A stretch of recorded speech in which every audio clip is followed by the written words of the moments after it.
الحمد لله نحمده ونستعينه ونستغفره ونؤمن به ونتوكل عليه ونعوذ بالله من شرور أنفسنا ومن سيئات أعمالنا من يهده الله فلا مضل له ومن يضلله فلا هادي له ونشهد أن لا إله إلا الله وحده لا شريك له ونشهد أن سيدنا ومولانا وحبيبنا محمدا عبده ورسوله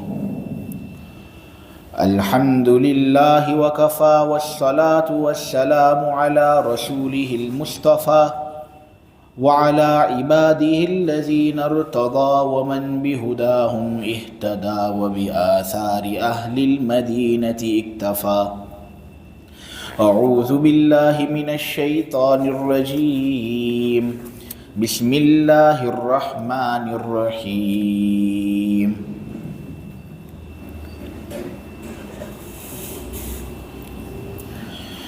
مثل الذين حملوا التوراة ثم لم يحملوها كمثل الحمار يحمل أسفارا بئس مثل القوم الذين كذبوا بآيات الله والله لا يهدي القوم الظالمين قل يا أيها الذين هادوا إن زعمتم أنكم أولياء لله من دون الناس فتمنوا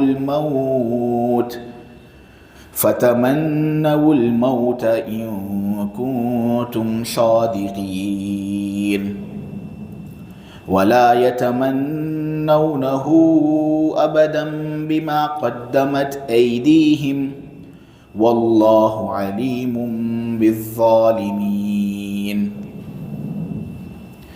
قل إن الموت الذي تفرون منه فإنه ملاقيكم ثم تردون إلى عالم الغيب والشهادة فينبئكم بما كنتم تعملون يا أيها الذين آمنوا إذا نودي للصلاة من يوم الجمعة فاسعوا إلى ذكر الله وذروا البيع ذلكم خير لكم إن كنتم تعلمون فإذا قضيت الصلاة فانتشروا في الأرض وابتغوا من فضل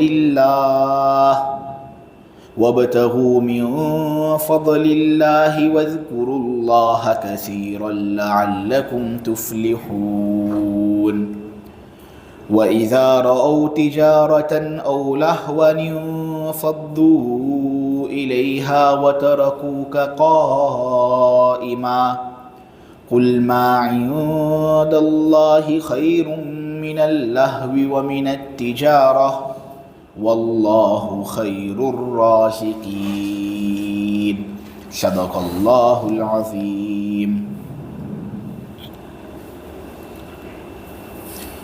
وہ لوگ جن پر تورات کا بوجھ ڈال دیا گیا پھر وہ اس کو اٹھا نہ پائے، ان کی مثال اس گدھے کی طرح ہے جو بہت ساری کتابیں اپنے اوپر اٹھائے ہوئے ہو۔ بدترین مثال ہے اس قوم کی جنہوں نے اللہ کی آیتوں کو جھٹلایا۔ اللہ ظالم لوگوں کو ہدایت نہیں دیتا۔ اے نبی جی آپ کہہ دو کہ اے یہودیوں، اگر تمہارا گمان یہ ہے کہ تم تمام لوگوں کو چھوڑ کر اللہ کے دوست ہو اور فقط تم ہی اللہ تبارک و تعالیٰ سے محبت کرنے والے ہو، تو اگر تم اپنے اس دعوے میں سچے ہو تو موت کی تمنا کر لو۔ ہرگز یہ لوگ موت کی تمنا کبھی نہیں کریں گے اپنے ان اعمال کی وجہ سے جو ان کے ہاتھوں نے آگے بھیجے۔ اللہ ظالم لوگوں سے بہت اچھی طریقے سے واقفیت رکھتا ہے۔ اے نبی جی آپ کہہ دو ان سے کہ یقیناً وہ موت جس سے تم بھاگتے ہو وہ تم کو مل کر رہے گی، پھر تم کو اس ذات کی طرف لوٹا دیا جائے گا جو تمام چھپی ہوئی باتوں کا جاننے والا ہے، ظاہری باتوں کا جاننے والا ہے۔ وہ تم کو بتا دے گا وہ اعمال جو تم کیا کرتے تھے۔ اے ایمان والو، جب جمعہ کے دن نماز کے لیے اذان دی جائے تو اللہ کے ذکر کی طرف لپک جاؤ اور خرید و فروخت کو پھر چھوڑ دو۔ دیکھو اگر تم واقعتاً یہ بات سمجھ جاؤ نے تو یہ تمہارے لیے بہت بہتر ہے۔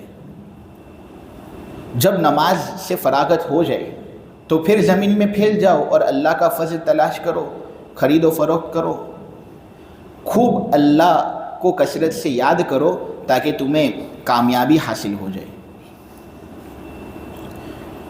ایک مرتبہ ہوا یہ تھا کہ جب ان لوگوں نے تجارت کا قافلہ دیکھ لیا تھا یا کھیل کود دیکھ لیا تھا تو وہ اس کی طرف لپک گئے تھے، اور اے نبی آپ کو انہوں نے کھڑا ہوا چھوڑ دیا تھا۔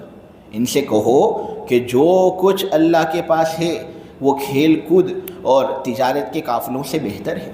دیکھو رزق دینے والے جو ہیں ان میں سب سے بہترین رزق دینے والا اللہ ہی ہے۔ سورہ جمعہ کی تفسیر الحمدللہ اللہ کے فضل و کرم سے ہو رہی تھی۔ یہ لفظ جو جمعہ ہے عربی زبان کے اندر اس کو 3 طریقوں سے پڑھا جا سکتا ہے۔ ہم اس کو جمعہ بھی پڑھ سکتے ہیں میم پر سکون دے کر، ہم میم پر ضمہ دے کر جمعہ بھی پڑھ سکتے ہیں، اور میم پر زبر دے کر جمعہ بھی پڑھ سکتے ہیں۔ تینوں 3 طریقوں کو پڑھنے کی اجازت ہے۔ ہاں البتہ جب ہم قرآن پڑھیں گے تو اس کے اندر جب سورہ جمعہ کا تلفظ ہم کریں گے تو میم پر ضمہ دیں گے، پیش دیں گے، ورنہ یہ جو جمعہ کا لفظ ہے اس کو جمعہ بھی پڑھ سکتے ہیں، جمعہ بھی پڑھ سکتے ہیں اور جمعہ بھی پڑھ سکتے ہیں، اس میں کوئی حرج نہیں۔ سورت کے اندر اولاً تو نبی کریم صلی اللہ علیہ وسلم کا کردار آپ لوگوں کے سامنے واضح کیا گیا کہ یہ اللہ کے نبی تھے، لوگوں کی طرف ان کو بھیجا گیا تھا لوگوں کو تعلیم دینے کے لیے، تو ان کے تعلیم دینے کا جو طریقہ تھا یہ بڑا انوکھا تھا اور بڑا ممتاز تھا۔ لوگوں کو جو یہ پاک صاف بناتے تھے اور لوگوں کو نجاستوں سے جو انہوں نے دور کیا، ظاہری اعتبار سے بھی باطنی اعتبار سے بھی، یہ غیر نبی سے متصور نہیں۔ ایک نبی ہی ہے وہ شخص جو اس طرح اچھا کام کر سکے۔ نبی کریم صلی اللہ علیہ وسلم کا طریقہ اتنا انوکھا اور اتنا زبردست ہے۔ مفتی احمد صاحب خانپوری نے نصیحت کے وقت یہ بات کہی تھی کہ جو شخص نبی کریم صلی اللہ علیہ وسلم کے طریقے کو اختیار کرتا ہے تو 4 فائدے تو اس کو ضرور حاصل ہوتے ہیں۔ نمبر 1 المحبت فی قلوب البررہ، نمبر 2 الہیبت فی قلوب الفجرہ، نمبر 3 الثقۃ فی الدین، اور نمبر 4 السعۃ فی الرزق۔ کہ جو آدمی جتنا زیادہ اپنے آپ کو نبی کریم صلی اللہ علیہ وسلم کے طریقے پر ڈھالتا ہے اور اپنی زندگی نبی کریم صلی اللہ علیہ وسلم کے طریقے پر گزارتا ہے، 4 فائدے تو اس کو حاصل ہونے ہی ہیں۔ نمبر 1 جو مخلوق ہے نا ان کے دلوں کے اندر اس آدمی کی محبت پیدا ہو جاتی ہے، لوگ اس سے محبت کرتے ہیں، اس کے ارد گرد جمع ہوتے ہیں اور لوگ عزت کی نگاہ سے اس کو دیکھتے ہیں، وہ جو اپنی زندگی کے اندر سنت کو اختیار کیے ہوئے ہوتے ہیں۔ نمبر 2 جو بدکار قسم کے لوگ ہوتے ہیں، ڈینجر قسم کے لوگ ہوتے ہیں، دادا گیری کرنے والے لوگ ہوتے ہیں، ان کے دلوں کے اندر ایک ہیبت آ جاتی ہے اس آدمی کو دیکھ کر جو سنت کی پیروی کرتا ہو، چہرے پر داڑھی سجی ہوئی ہو، سنت لباس زیب تن کیے ہوئے ہو، اور زندگی کے ہر شعبے کے اندر وہ سنت کو اختیار اگر کرتا ہے تو جو بدکار لوگ ہوتے ہیں ان کے دلوں کے اندر ایک فطری خوف آ جاتا ہے اس آدمی کا۔ اب ایسا نہیں کہ وہ اس سے اس طرح ڈرتے ہیں جس طرح ہم سانپ بچھو سے ڈرتے ہیں، نہیں، عزت تو دل کے اندر بیٹھے گی ہی، لیکن ہمارا نقصان نہیں پہنچا سکیں گے، اور ایک روب فطری طور پر ان پر چھا جائے گا، جس کی وجہ سے ہم ان کے شر سے محفوظ رہیں گے۔ یہ سنت کا ایک فائدہ۔ سنت کا ایک فائدہ یہ ہے کہ دین کے اندر ایک مضبوطی پیدا ہوتی ہے۔ دین کا جو بھی کام ہم کریں گے، اگر اس کے اندر سنت طریقہ ہے تو وہ دین کا کام اللہ کے یہاں پر مقبول ہوتا ہے۔ ویسے تو دین کا کام بہت سے ایسے ہیں کہ اگر اس میں سنت والا طریقہ اختیار نہ کرو تب بھی وہ کام پورا ہو جاتا ہے۔ مثلا نماز پڑھ لو، 4 رکعت فرض پڑھ لی، چلے گئے گھر، سنت وغیرہ پڑھی ہی نہیں، تو جو فرض تھا وہ تو ادا کر لیا، لیکن یہ نماز تم نے اس طرح ادا نہیں کی جو نبی کریم صلی اللہ علیہ وسلم کو پسند ہے، جو اللہ کو پسند ہے۔ تو دین کے اندر مضبوطی اس کی وجہ سے نہیں آئے گی میرے عزیزو۔ دین کے اندر مضبوطی اسی وقت آتی ہے اور اس کے اندر نکھار، خوبصورتی، اس کی تزئین اسی وقت ہوتی ہے جب اس کا لباس سنت والا لباس ہو، کیونکہ اللہ کو ان کا طریقہ بہت پسند ہے، محمد صلی اللہ علیہ وسلم کا طریقہ۔ یہی تو وہ طریقہ ہے کہ جس طریقے پر چل کر آدمی اللہ کا محبوب بن جاتا ہے۔ تو آپ سوچئے اس نبی کا مقام کیسا اونچا ہوگا اللہ کے یہاں، کہ جس کے طریقے پر ہی چل کر ہم اللہ کے محبوب بن جاتے ہوں۔ وہ آدمی جس نے طریقہ ایجاد کیا وہ اللہ کا کتنا زیادہ محبوب بندہ ہوگا۔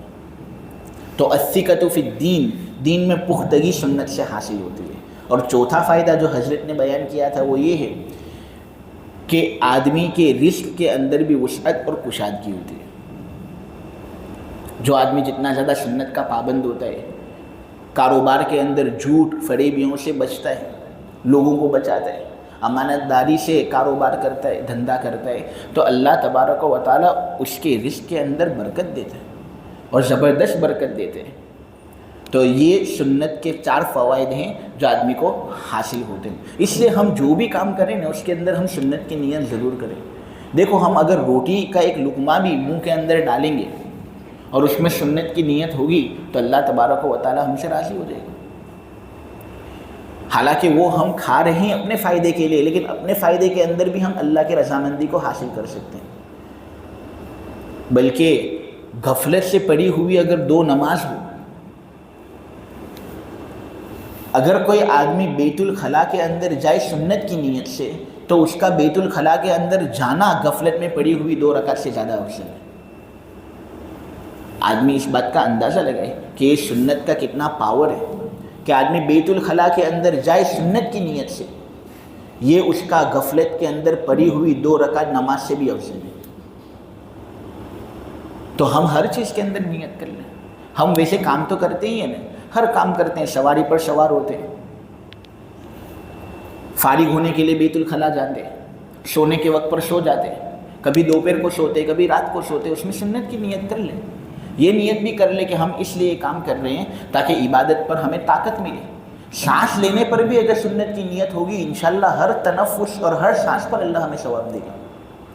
تو یہ نیت کا جو پاور ہے میں نے آپ لوگوں کے سامنے اس کی ایک جھلک بیان کی۔ آدمی اللہ تبارک و تعالیٰ کا کتنا قریب بن سکتا ہے اس طریقے کو اختیار کر کے۔ نبی کریم صلی اللہ علیہ وسلم کا نبی بن کر آنا سلیکشن کے ذریعے سے تھا، الیکشن کے ذریعے سے نہیں تھا۔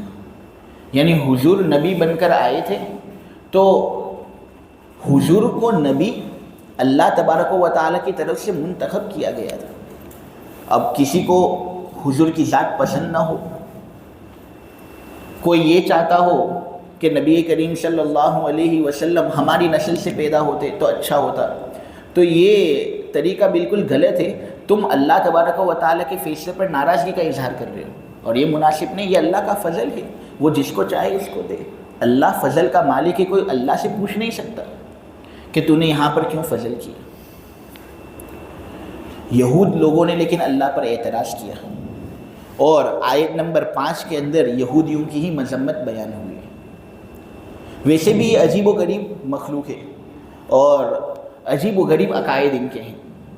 ان لوگ کے غلط عقائد میں سے ایک غلط عقیدہ یہ کہ یہ لوگ یہ سمجھتے ہیں کہ اللہ تبارک و تعالیٰ کے جتنے بندے ہیں نا ان میں سے سب سے زیادہ محبوب ترین بندے ہم ہی ہیں.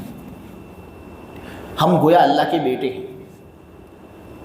اللہ ہمیں جہنم کے اندر اگر ڈالے گا بھی تو چند دنوں کے لیے ڈالے گا, اس کے بعد اللہ ہم کو نکال دے گا باہر. اگر دنیا کے اندر ہم نہ ہوتے تو یہ سورج چھپا لیا جاتا, بارش روک لی جاتی, برکتیں سب سلب کر لی جاتی. ہمارے ہونے ہی سے یہ دنیا کا پورا نظام درہم برہم ہوا نہیں ہے. دنیا کا نظام باقی ہے ہمارے وجود کی وجہ سے. انبیاء کی عصمت کے تو یہ انکار کرتے ہیں اور کہتے ہیں انبیاء معصوم نہیں تھے, یعنی انبیاء سے بڑے بڑے گناہ ہو سکتے ہیں. ان لوگ کا عقیدہ یہ. حالانکہ ہمارے نزدیک مستحکم اور مضبوط عقائد میں سے ایک عقیدہ یہ ہے کہ نبی سے کبھی کوئی گناہ ہو نہیں سکتا. تفصیل اس سلسلے میں یہ ہے کہ دیکھو جو بڑے بڑے گناہ ہوتے ہیں وہ نبی سے ہو ہی نہیں سکتے, کیونکہ اگر نبی سے گناہ ہو تو پھر کون سی ہے وہ بات جو ہم کو ان کی پیروی کرنے پر ابھارے گی. نبی اگر گناہ سے معصوم رہتا ہے تو ہم ان کی پیروی کریں گے. اگر نبی ہی سے گناہ ہوتے ہوں تو اس صورت میں دل کے اندر فطری طور پر ایک نفرت اور تنفیر پیدا ہوتی ہے, جس کی وجہ سے لوگ اس نبی سے بدکیں گے, اس کی بات کو قبول نہیں کریں گے. تو ہمارا عقیدہ یہ ہے کہ نبی سے کوئی گناہ ہو ہی نہیں سکتا, بڑا گناہ تو ہو ہی نہیں سکتا, اور ایسے چھوٹے گناہ بھی نہیں ہو سکتے جو خستہ پن پر دلالت کرتے ہوں. مثلا ایک دانے کی چوری, یہ ایک گناہ ہے, صغیرہ گناہ ہے, لیکن خستہ پن پر دلالت کرتا ہے کہ کون کرتا ہے ایسا. کوئی ذلیل آدمی ہی کرے گا ایسا گناہ کہ ایک دانے کی ناپ تول کے میں کمی کرے گا, یا معمولی سامان بکوانے کے لیے جھوٹ بول دے گا. تو انبیاء جو ہوتے ہیں نا, اللہ تبارک و تعالیٰ نے ان کو ظاہری عیوب سے بھی پاک اور صاف رکھا ہے, اور باطنی عیوب سے بھی اللہ تبارک و تعالیٰ نے ان کو نہایت پاک اور صاف رکھا ہے. بھول چک نبی سے ہو سکتی ہے, اور وہ بھی ایسی بھول چک جو خستہ پن پر دلالت نہ کرے, اور اگر ان کو متنبع کیا جائے تو وہ فوراً متنبع ہو بھی جائیں, بس اتنا. اور وہ بھی اس لیے کیونکہ وہ انسان ہے, فرشتے نہیں. اللہ تبارک و تعالیٰ نے ان کو انسان بنایا ہے تاکہ انسان لوگوں کے لیے ان کی پیروی کرنا آسان ہو جائے. اگر وہ انسان نہ ہوتے اور کوئی دوسری مخلوق ہوتے تو ہمارے لیے ان کی پیروی کرنا کافی مشکل ہوتا. دیکھو ایک انسان درس دیتا ہے تو ہم اس کی بات سمجھتے ہیں, لیکن اگر انسان ہی کی جگہ کوئی جنات درس دینا شروع کرتے تو لوگ بدکیں گے, اس سے قریب نہیں آئیں گے, اور جب قریب ہی نہیں آئیں گے, اتصال ہی نہیں ہوگا, تو پھر اس کی بات کہاں سے لیں گے. اس لیے انسانوں میں سے نبیوں کو بنایا گیا, اور نبی جو تھے نا ان کے اندر بشری تقاضے تھے, اس سے ان سے معمولی بھول چوک کبھی کبھی ہو جاوے, وہ بھی ایسی جو خستہ پن پر دلالت نہ کرے, اور وہ بھی ایسی کہ اگر ان کو اس پر متنبع کیا جائے تو وہ فوراً اس سے باز رہیں. لیکن یہود لوگ نالائق قسم کے یہ کہتے تھے کہ انبیاء سے بڑے بڑے گناہ ہو سکتے ہیں. ان کے غلط عقائد میں سے ایک غلط عقیدہ یہ بھی ہے کہ وہ یہ کہتے ہیں کہ دجال جو ہوگا نا وہ ہمارے نزدیک ایک امام عادل ہوگا, جس کی وجہ سے ہم پوری دنیا پر حکومت کریں گے. اور مریم علیہ السلام پر یہ زنا کی تہمت لگاتے ہیں. وہ مریم علیہ السلام جس کی پاک دامنی کی گواہی اللہ تبارک و تعالیٰ نے دی. عیسیٰ علیہ السلام کو یہ جھوٹا نبی مانتے ہیں, محمد صلی اللہ علیہ وسلم کو نبی نہیں مانتے. تو اللہ نے ان یہودیوں کی تردید یہاں پر کی ہے کہ دیکھو وہ یہودی لوگ جن پر تورات کا بوجھ ڈال دیا گیا پھر وہ اس کو اٹھا نہ سکے, ان کی مثال اس گدھے کی طرح ہے جو بہت ساری کتابیں اپنے کندھوں پر لادے ہوئے. ایک گدھا, کتابیں اگر تم اس پر لادو گے, 1000 کتابیں بھی اگر تم اس پر لاد لو گے تو انشاءاللہ وہ گدھا ایک جگہ سے دوسری جگہ تک اس کو پہنچا دے گا. لیکن کیا ان کتابوں سے وہ گدھا فائدہ اٹھا سکتے ہیں؟ یہودیوں کا حال بھی ایسا ہی ہے کہ اتنا علم ہے ان کے پاس کہ شاید ہمارے یہاں کا کوئی عالم بھی ہو وہ ان کے سامنے پھیکا پڑ جائے. دیگر دینوں کے سلسلے میں, ہمارے دین کے سلسلے میں تو ہم ہی زیادہ نالج رکھیں گے نا, لیکن دیگر ادیان کے سلسلے میں جو پہلے جو ہوا اس سلسلے میں شاید ان کے پاس زیادہ علم ہو. لیکن ان کی مثال اس گدھے کی طرح ہے جو بہت ساری کتابیں اپنے اوپر لادے ہوئے لیکن بالکل فائدہ اس سے اٹھاتا نہیں. پھر اللہ تبارک و تعالیٰ کہتے ہیں بدترین مثال ہے ان لوگوں کی جنہوں نے اس طرح اللہ تبارک و تعالیٰ کی آیتوں کو جھٹلایا, اور اس طرح ان کا جھٹلانے کی وجہ سے اللہ نے ان کو ذلیل بھی بہت کیا. یہود لوگ جتنے ذلیل ہوئے شاید اتنا ذلیل کوئی قوم ہوئی نہیں ہے. قرآن کے اندر ہے سورہ آل عمران کی آیت نمبر 112 میں ضربت علیہم الذلۃ اینما ثقفوا الا بحبل من اللہ وحبل من الناس، کہ جہاں کہیں بھی یہ لوگ جائیں گے نا ان پر ذلت کا تھپا اللہ تعالیٰ کی طرف سے لگایا گیا۔ ہاں اگر یہ لوگوں کا سہارا لے لیتے ہیں تو یہ بات الگ ہے، شاید ٹیمپریری وقت محدود کے لیے، کچھ وقت کے لیے وہ ذلت کا دھبا ان سے ہٹا دیا جائے، اللہ کی رسی پکڑ لیں گے تو وہ ذلت کا دھبا نکلنے والا ہی ہے۔ لیکن اگر یہ دو کام ان کے نہیں ہوئے نہ اللہ تعالیٰ کا سہارا ان کو ملا، نہ لوگوں کی رسی اور لوگوں کا سہارا ان کو ملا، تو ان پر ذلت کا تھپا اللہ تبارک و تعالیٰ کی طرف سے ہے ہی، ان کے کرتوت کی وجہ سے۔ آپ دیکھو یہ جو قطر ورلڈ کپ ہوا تھا اس کے اندر ان یہودیوں کو تو جا بجا مردود قرار دیا گیا تھا اور کتنا ذلیل کیا گیا تھا ان کو۔ کوئی سوال وغیرہ بھی یہ پوچھنا چاہتے تو وہ پوچھنے نہیں دیتے بلکہ ان کو رد کرتے۔ سن عیسوی 1941 سے لے کر سن عیسوی 2945 تک نازی کے ہاتھ ہولوکوسٹ کے ذریعے سے 6 ملین یہودیوں کو قتل کیا گیا، اور اس میں کسی کی رعایت یہ ہٹلر کرتا نہیں تھا۔ بچے ہوں، بوڑھے ہوں، عورت ہو، جوان ہو، سب کو قتل کرتا تھا یہ ان کی ذلت۔ BDP بلیک ڈیتھ پرسیکیوشنز کے اندر ان کو جا بجا ذلیل کیا گیا۔ گرناڈا ماسیکار 1099 کے اندر ان کو ذلیل کیا گیا۔ ماسیکار آف 1391 کے اندر ذلیل کیا گیا۔ پوگرومز ان دا رشین امپائر، یہ سب واقعات ہیں، آپ تاریخ وغیرہ پڑھیں اور اس کے اندر آپ کو ملے گا کہ ان کو کتنا ذلیل کیا گیا۔ تو یہ ان کے کرتوت کی وجہ سے، انہوں نے اللہ کی آیتوں کو جھٹلایا تو اللہ تبارک و تعالیٰ نے ان کو سب سے زیادہ ذلیل کیوں ٹھہرایا۔ اور واقعتاً اللہ تبارک و تعالیٰ کی آیتوں کا جھٹلانا جو ہوتا ہے یہ بڑا سنگین ہوتا ہے۔ جو بھی قوم اس جرم کے مرتکب ہوئی اللہ نے ان کو ذلیل کیا ہے۔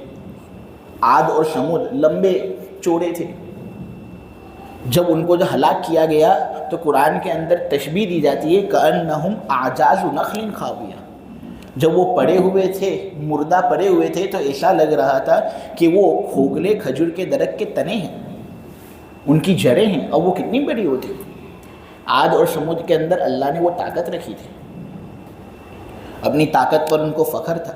سمود تو اس طرح پہاڑوں پر چڑھ جاتے تھے اور پہاڑوں کے اندر پتھروں کو تراش تراش کر گھر بناتے تھے، یہ فخر تھا، لیکن اللہ نے ان کو ہلاک کیا۔ ایک زوردار چیخ کے ذریعے سے سمود جو قوم آباد تھی ان کے کلیجے پھٹ گئے۔ عاد کو ایک ایسی برفیلی سر ہوا کے ذریعے سے ہلاک کیا گیا جو ان پر 7 رات 8 دن تک مسلسل جاری رہی۔ اور جس طرح ایک داغنے والا مرض پر داغ لگاتا ہے نا، اس کو کہتے ہیں حاسم، مرض پر داغ لگانے والے کو کہتے ہیں حاسم۔ اب پہلے زمانے کے اندر مرض ہوتا تھا اور لوگ اس پر داغ لگاتے تھے تاکہ اس کا علاج ہو، اب بار بار اس کو داغ لگاتے تھے تاکہ وہ علاج ہو جاوے اور بیماری جڑ سے ختم ہو جائے، حتی ینحسم۔ تو اللہ تبارک و تعالیٰ نے کہا کہ ہم نے ان پر جو ہوا بھیجی تھی نا، وہ برفیلی ہوا جو موسم سرما کے آخر میں آئی تھی، شوال کے مہینے کے اندر فقط 8 دن باقی رہ گئے تھے، تب بدھ کی صبح سے یہ ہوا ان پر مسلط ہوئی تھی، تو وہ بھی ایسی مسلسل تھی کہ ان کی بیماری جڑ سے ختم ہو گئی۔ ہم نے ان کو ہلاک ہی کر دیا، ان کی اینٹ سے اینٹ بجا کر رکھ دی، بیماری کا تو کوئی سوال ہی نہیں، نہ رہے گا باس نہ بجے گی بانسری، ان کو ہلاک ہی کیا گیا۔ اور اس طرح یہ مردہ پڑے ہوئے تھے جیسے کہ کھوکھلے کھجور کے درخت کے جڑیں ہوں۔ یہ اللہ کی قدرت، یہ ہوتا ہے ان لوگوں کا وبال جو اللہ کی آیتوں کو جھٹلاتے ہیں۔ آپ قوم لوط کو دیکھ لو، لوط علیہ السلام بہت اونچے پیغمبر تھے، حضرت ابراہیم علیہ السلام کے برادر زادہ تھے، یعنی بھتیجے تھے۔ حضرت ابراہیم اور حضرت لوط کے درمیان رشتہ داری تھی، حضرت لوط حضرت ابراہیم علیہ السلام کے بھتیجے ہوتے تھے۔ حضرت لوط علیہ السلام کے والد صاحب کا نام تھا ہاران، اور ان کو قوم